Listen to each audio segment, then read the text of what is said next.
Welcome back to Real Clear Radio Hour, brought to you by the Competitive Enterprise Institute. I'm your host, Bill Frezza. We're pleased to welcome Nancy Cline. Nancy and her husband, Fred, are award-winning conservationists who own and operate Cline Cellars and the Jacuzzi family vineyards in Sonoma, Contra Costa, and Tehama, California. Nancy, welcome to the show. Thank you, Bill. Thanks for having me on. Nancy, I asked you on because the EPA is back in the news again, having had the Sixth Circuit Court of Appeals issue a stay on its new wetland regulations that would have placed hundreds of millions of acres of additional land under federal regulatory control. It's been almost 25 years since the full weight of the EPA and the Army Corps of Engineers and even the FBI tried to declare your family vineyard a wetland, so I suspect you're somewhat sensitive to the subject. Before we get into current affairs, take us back to the early 1990s when you and your husband, Fred, decided to move to Sonoma. Well, Bill, first of all, hard for me to believe it's been 25 years because it was such a significant event in our lives and our lives subsequent to the event. Mm-hmm. We purchased 350 acres in Sonoma. Mm-hmm. We were newly married. It was 1989, and we were products of the 60s, mm-hmm. which was we believed we could do anything. Our parents taught us both to go to college, go to work, be productive, and we were so excited about purchasing this land in mm-hmm. Sonoma, California. That's when you could actually buy that amount of land and not have to spend hundreds of billions of dollars. That's right. We had purchased and sold a home, so we had a little cash. Mm-hmm. We were able to borrow money from our parents, and we had this 350-acre piece of beautiful mm-hmm. land where my husband was a winemaker and was excited about creating a winery and a vineyard. Mm-hmm. And there appeared to be nothing in our way. And again, I hearken back to the naivety of two young people who are recently married. At the time, we had 2 children, and we're doing nothing but looking ahead with bright mm-hmm. eyes and creating a life for ourselves and our children. So you got started planting vines and getting ready to build a vineyard. What happened? Well, we were successful. We took an old hunting lodge and turned it into a tasting room and planted vines. And my husband is extremely serious about farming, and it was amazing how well everything mm-hmm. fit into place. And then we received a cease and desist in the mail. In the mail. And Fred and I, neither one of us really understood. It was from the Army Corps of Engineers, as I recall. Mm-hmm. And we had no idea that the Army had any jurisdiction over our property. We were, at that time, literally before the federal government was involved in all of our lives daily, we were unaware of federal regulations. We were aware of county regulations, but we were not educated as of mm-hmm. yet into how far-reaching the federal government was. So we got this cease and desist and naively phoned the Army Corps of Engineers mm-hmm. to ask what was going on, and we were told that the fines for violating it were $25,000 a day. So we recognized that we were in an environment that was out of our lane. But what was their problem? They said we were farming in a wetland. Huh. And first of all, the definition of a wetland didn't exist. And subsequently, we found out that one of our neighbors, who was very sophisticated in marketing and mm-hmm. had turned us in because he had a winery and he was not interested in having a competitor move in next door. Oh, how nice. Well, in retrospect, I give him credit because the government has set these regulations up so that similarly to Germany, we can turn our neighbors in and stop anything they're doing. If you understand the regulations mm-hmm. well enough, you can put your competitors out of business. What was the particular charge against you that you were turned in for? We were disking and planting hay in what the federal government was saying was a federal jurisdictional wetland. Have they ever declared that a wetland before? Well, interestingly enough, the land was reclaimed by the federal government and turned into farming land in, I believe it was 1933, when there was a Federal Reclamations Act. So the government filled these lands. Decades ago. And our land was ranched and farmed for 80 years. And the federal government came after us and said that because the previous owner had run cattle on the property rather than grew hay, there was a period of 3 years where the previous owner had brought cattle in, that because of those 3 years, we had lost the right to farm our land, and that it reverted to a federal jurisdictional wetland. So you got drawn into an enormous court battle, and somehow the FBI got involved too? You know, Bill, for everyone who is listening to this show, it is so difficult to convey the terror that we were confronted with by the federal government during this time. The FBI started knocking on our neighbors' doors, talking about the serious national implications of the Clines, and they wouldn't tell them that it was about farming. Oh, really? So they're just spreading rumors. Our neighbors thought we were involved in drugs. They thought we were involved in all sorts of nefarious activities. And these agents came in, they were armed. There was typically an EPA agent and a FBI agent. And they would come in and ask our neighbors whether they knew how we treated our children. Wow. Were there any indications of any unusual behavior over at the Clines? I mean, it was literally a situation where you are absolutely breathless with the insanity of it all. How did your lawyers manage to defend you? Well, the way that they defended us was we had to plead our case about the fact that ranching and farming are essentially the same activity. And, you know, when you say, how did they plead our case? Let me be real clear. They came after us criminally. So we had to go to San Francisco and hire criminal attorneys. And for your audience that's never had the pleasure of doing so, stepping into the criminal realm is very frightening. Sure. And we interviewed criminal attorneys, and they all looked at us and said, we feel for you. We need $50,000 in cash before we defend you. Wow. So not only were we starting a new family, starting with this idealistic winery idea, but here we were being asked to put up money that we didn't have in order to defend ourselves against the U.S. government. Why didn't you just fold up and run? We knew that we couldn't fold up and run. We would lose everything. It was so intense that if we folded up and ran, it would mean that Fred would have been convicted, both of us would have been convicted of a federal felony. We couldn't have ever owned a winery again. Wow. We could not have been involved in the wine business at all. So essentially, our futures depended on the outcome of this attack. So, Nancy, it's a long saga. I read your congressional testimony. Apparently, some senators helped get involved. You finally ended up, I guess, copping a plea and settling with the government. How did that work out?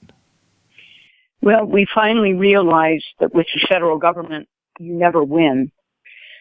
So we pled guilty to farming, and we agreed to pay them a fee. And to this day, you can go on the Army Corps of Engineers website, and they continue to say that we paid them a fine, which we didn't. But we eventually paid them $20,000. And of course, over the 7 years that they were coming after us, we can only conjecture that they spent probably between $15 and $20 million coming after us. But after 7 years, you were allowed to get on with your life. Yes. We paid our dues to the federal government, and we have had a very successful life ever since. So, Nancy, with your travails with the EPA and the Army Corps of Engineers behind you, you went on with your husband to build a very successful business that you call Beyond Organic. What does that mean? Well, Bill, as I'm sure you know, organic is a government term. The average consumer thinks that organic means that it's pesticide and herbicide free. It in fact means that it has a slightly lower level of pesticides and herbicides. So we have taken a position that sustainability and quality farming is what people need to understand. It's where you buy locally, you produce locally. So we have developed a program out at Greenstream Farms, which produces our produce without herbicides or pesticides. And we've also put in a internship program, which allows for 15 students every 90 days to come and learn about sustainable agriculture. And you raised a family of 7 kids on your farm as well? We did, yes. Have any of them expressed an interest to stay in the business? We have a couple that are interested. They're all still quite young. They're in their 20s, early 20s. So our hope is that they will come back and work for the business.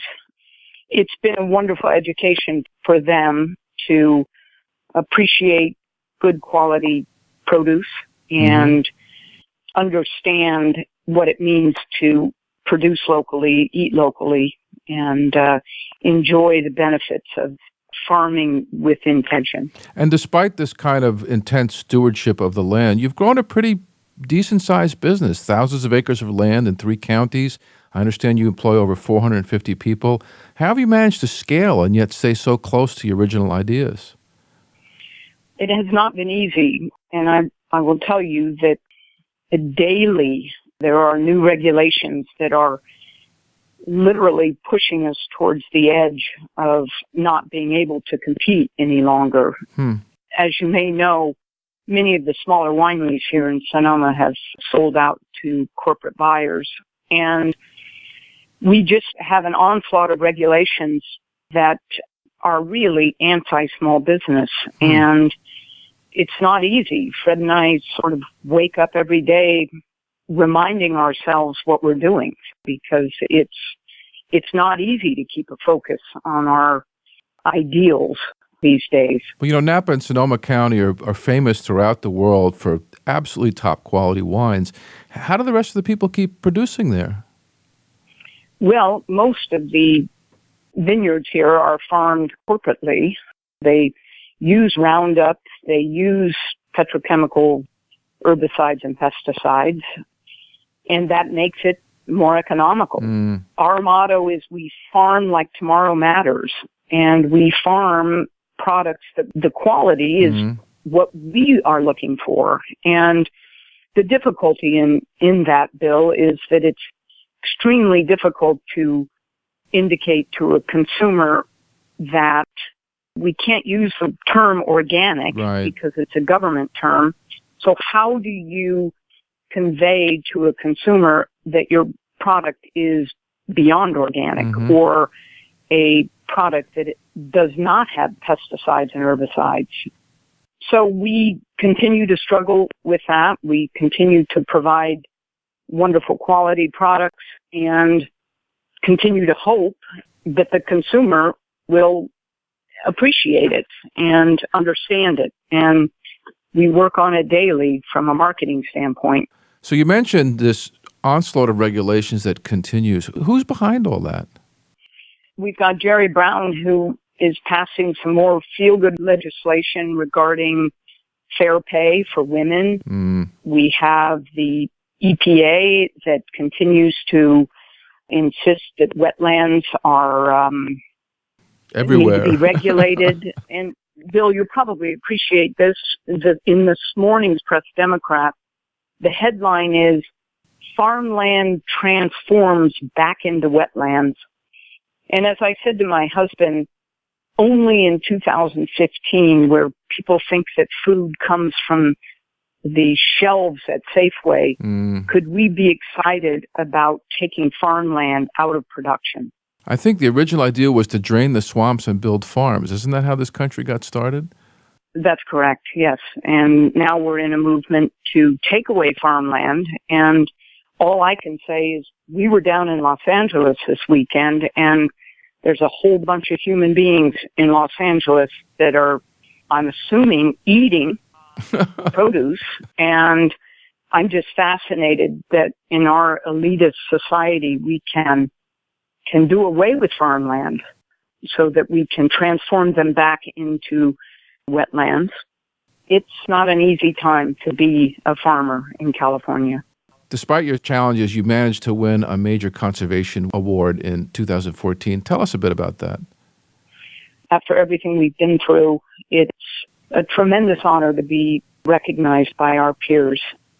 And I think that people here in Sonoma County recognize that our farming practices are directly the product of wanting to produce the best and highest quality produce and grapes and therefore wine.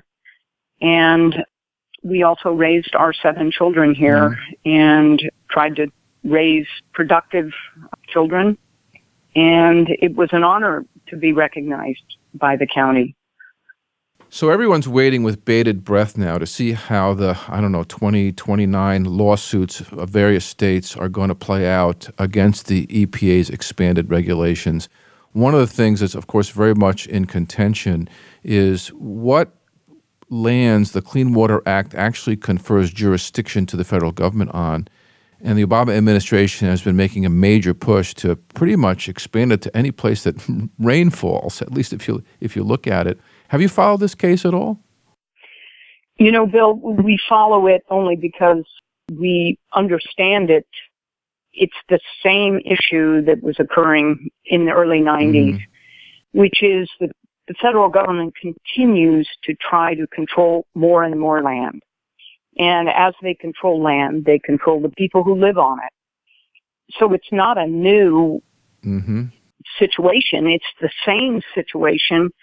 We recognize that time passes and the activists from the early 90s, some of the people that we knew are retired, they've passed on, and the federal government just keeps at it. So we really hope that young people understand that this is really an issue of the government trying to control people through land. And without the sanctity of private property, we are essentially evolving into a different political animal here in this country. And we look at this as just more of the same.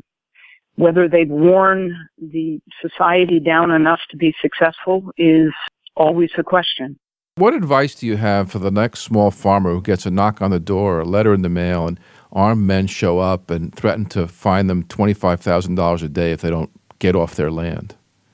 Well, you have to fight it. You don't have any choice but to fight it. And of course, what I would suggest is there are organizations out there that continue to try to help the small landowner, and you have got to reach out for the grassroots organizations. If we had to do it over again, we would have gone straight to Washington, D.C. instead of hiring attorneys out here in San Francisco, because the root of the problem is Washington, D.C. And there are amazing attorneys back there that absolutely understand this kind of far-reaching legislation that affects those of us in Sonoma. So my advice would be to find the big guys that are familiar with how these terrible organizations are working. And the EPA, unfortunately, is one of them.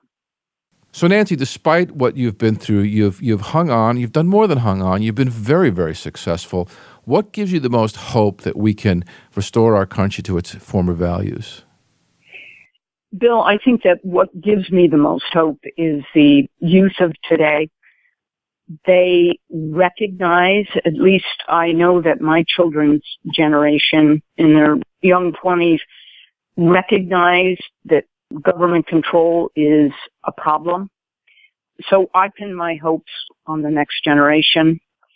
I think that the adversity that we went through strengthened us. And literally, when we recognized what the problem was, it gave us a way to fight it. And I think that the problem in the 90s was sort of almost a secret, whereas today it's in the headlines, right. And people are not going to take it. There is going to be a point where they will not accept losing the sanctity of private property to these regulators that literally are unelected officials that are steering our futures. It's not right. Nancy, it's been fascinating to hear about your story. I'm going to go right out and try some of your Cline Cellars wine. Good luck in the years ahead, and thanks for being on the show. Thank you so much, Bill. That was Nancy Cline from Cline Cellars here on Real Clear Radio Hour, brought to you by the Competitive Enterprise Institute. I'm your host, Bill Frezza. Real Clear Radio Hour is produced in conjunction with Real Clear Politics, America's premier independent political website. Real Clear Radio Hour is a not-for-profit, donor-supported program now broadcast in 11 cities and online. To make sure you don't miss any of our shows, sign up for updates on realclearradio.org. And if you'd like to help us bring more guests like this on the show, please hit the donate button or contact us to become a corporate supporter. That wraps up our show for this week. Please join us next week, same time, same station. See you then.